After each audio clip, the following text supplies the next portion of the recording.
How to set up automatic savings transfers in Regions Bank. Hey everyone, welcome back to the channel. So if you want to grow your savings effortlessly, well in today's video I'm going to show you how you can set up automatic saving transfers in Regions Bank online.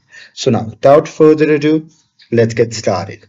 So first thing first, open any web browser and now here once inside, you can just click on the search bar and simply search for Regions Bank. And now here on the search result, just click on the first link and after that you'll be prompted to the official website of the Regions Bank. Now here, once you are inside the website, you simply have to log in using your credentials, and once logged in, you can simply head to the transfer tabs.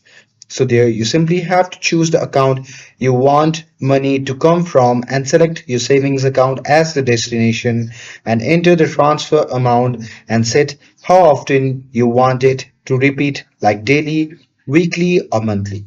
So pick a start date, review the details and then click confirm to finalize your schedule.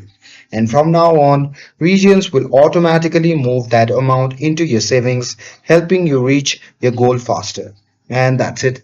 That's how you can set up automatic savings transfers with Regions Bank Online. With this, if you found this video helpful, then don't forget to like, share, and subscribe to get updated for more videos. Thanks for watching, and I'll see you in the next video.